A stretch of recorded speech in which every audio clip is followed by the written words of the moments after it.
सावधान दुख योनया। अभी समझ में नहीं आ रहा है तो मन मौज ले लो, मस्ती कर लो। ये मस्ती तुम्हारे लिए इतनी महंगी पड़ेगी, कोई साथ, अब बोलो कौन है वहां? परिवार, कोई धन संपत्ति, कोई भी साथ है, पूरे शरीर में प्लास्टिक, गरम प्लास्टिक से पैक। ऐसे अनंत कष्टों को भोगना पड़ता है जीवन। फिर नया जन्म होगा, उसको भूल जाएगा कि ऐसा पीछे कष्ट मिला था। जैसे अपने लोग माँ के गर्भ से निकले तो कितना भयानक कष्ट, लेकिन याद है क्या? सब लोग वहीं से निकले, कोई नहीं याद। भगवान याद दिला रहे, दुख योनया। किसी भी प्रकृति जन्य, अगर मुक्त होना है दुखों से, प्रकृति जन्य संयोग जन्य सुखों को मत भोगो, मत स्वीकार करो, तो तुम्हें कभी दुख भोगना नहीं पड़ेगा, पक्का। जब आप किसी वस्तु के भोगने की भावना करते हैं तो उसका अभाव प्रतीत होता है। अगर ये भोग मिल जाए तो मुझे, उसकी शुरुआत ही दुख से हो रही है, जलन से हो रही है, और उसके संयोग प्राप्ति में तुम्हारी जलन होने के कारण सुखानुभूति हो रही है, उसमें सुख नहीं है। तुमने कामना किया है, तुम उसके लिए व्याकुल हुए हो, संकल्प बनाया, इसलिए तुम्हें सुखानुभूति हो रही है नहीं उसमें सुख। ध्यान रखना, वो भास ऐसा ही रहा है जैसे स्वप्न में लग रहा है बहुत अच्छा अच्छा खा रहे, पर पेट भरा क्या? कुछ नहीं। स्वप्न में भी तो सारी क्रियाएं होती, क्या होता है? कुछ होता है क्या? जागृत में ठीक वैसे ही भ्रम है। अगर तुम्हें उस सुखद वस्तु का भाव न बने कि सुखद है, तो आपको कभी भी दुख नहीं मिल सकता। पर हम पहले किसी भी वस्तु, आज पूरा प्राणी समुदाय चेष्टा केवल सुख के लिए कर रहा है, केवल सुख के लिए, परिणाम सबको दुख मिल रहा है। जो प्रभु की तरफ चले वो धीरे धीरे दुख से निवृत्त होते हुए परम सुख की तरफ जा रहे हैं। भले आज शरीर दंड भोग रहा है पीछे के कर्म का, लेकिन आगे प्रकाश है, क्योंकि भगवत मार्ग में चल रहा है। वस्तु के अभाव का दुख जितनी जोर का होगा, मिलन में तुम्हें उतनी ही सुखानुभूति होगी। ये ब्रह्म ऋषियों का मनन है। वस्तु के भोग का जितना गाढ़ चिंतन होगा, उतने तुम्हें उस भोग में सुख लगेगा, है नहीं? लगेगा। और जितना तुम उसमें सुख अनुभव करोगे, उससे अनंत गुना बढ़ के तुम्हें दुख मिलेगा। ये सिस्टम है, ये नियम है। इसीलिए देखिए, सब दुखी है, सब शांत है। भोगी व्यक्ति कभी सुखी नहीं हो सकता, दुखों से बच नहीं सकता, क्योंकि जितने भी भोग है सब दुख योनया। भगवान कह रहे, भगवान की दुखालयम, या दुखालयम में तुम सुख भोगना चाहते हो, भगवान कह रहे दुख योनया, हट जाओ। कर्म जब हमारा बनता है तो उसमें हमारा लक्ष्य होता है सुख। कोई न कोई ऐसा कर्म बना जो सुख के लिए हमने पाप कर्म किया, सुख भोगने की भावना से पाप कर्म बना, और वही कर्म आकर के दंड देता है। ध्यान रखना, चाहे कोई हो, कोई भी हो, कितना भी बड़ा महापुरुष हो, इस शरीर रचने के समय उसके उस कर्म संस्कार को रचा गया है। इतनी अवस्था में तुम्हारे ये रोग होगा, इतनी ये प्रारब्ध भोग है, ये आएगा, अपना रूप विस्तार करेगा।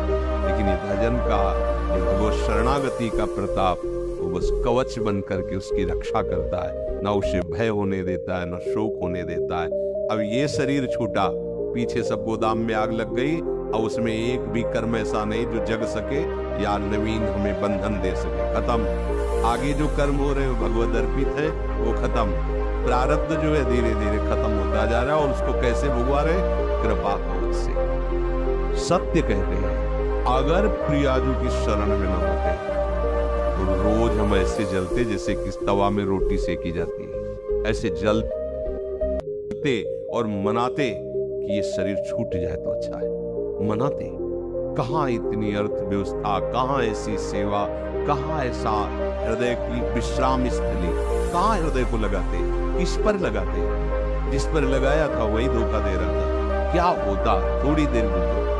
बिल्कुल एकदम जैसे जल में कमल का फूल रहे, ऐसी प्रिया जुलत रहे। संपूर्ण विषय भोग आरंभ में सबको सुख रूप प्रतीत होते हैं, और वही कर्म, वही विषय भोग परिणाम में महान दुख प्रदान करता है। एक सत्य घटना, ब्याह हुआ, पत्नी आई, तो जैसे परस्पर स्त्री पुरुष आसक्त हो जाते ऐसे पति आसक्त हो गए। पत्नी का पहले से कोई प्रीतम था, वो जब उनके दृष्टि में ब्याह होने के बाद पुनः आया तो उसने रोकर कहा, हम तो आज तक तुम्हारा ही इंतजार कर रहे हैं और जिएंगे तुम्हारे लिए, मरेंगे तुम्हारे लिए।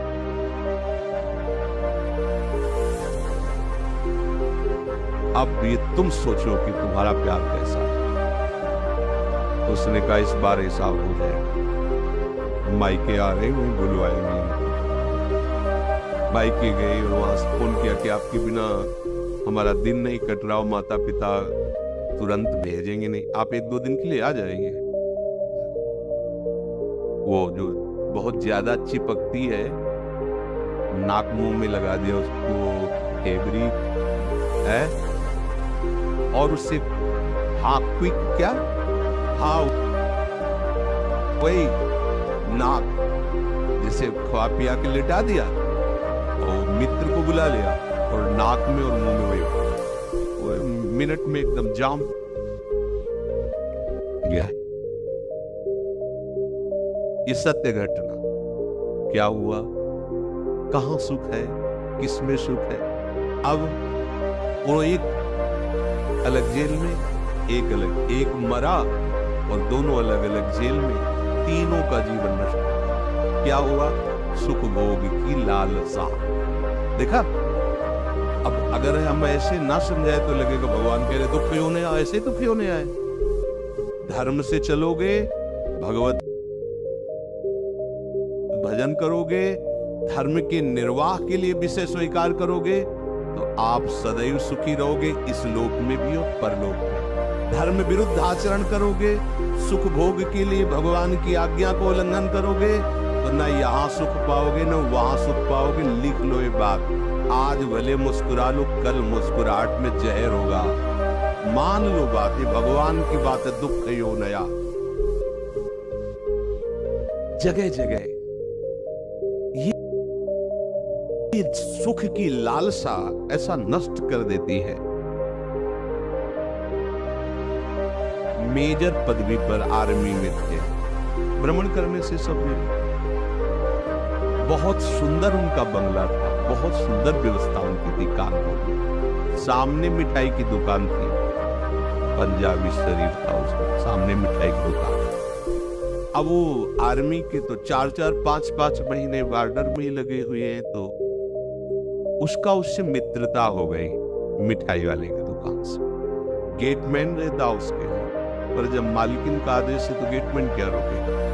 अच्छा, वो जब आते थे तो सूचना दे के आते थे कि 1 महीने की छुट्टी या 2 महीने की छुट्टी, तो सावधानी हो जाती थी। उन्होंने सूचना दी नहीं, अचानक आ गए, उधर से निकलना हुआ होगा, सोचा होगा आज रात यहाँ रुक जाते हैं, फिर चले जाते। तो गेटमैन ने कहा साहब अंदर नहीं जा सकते।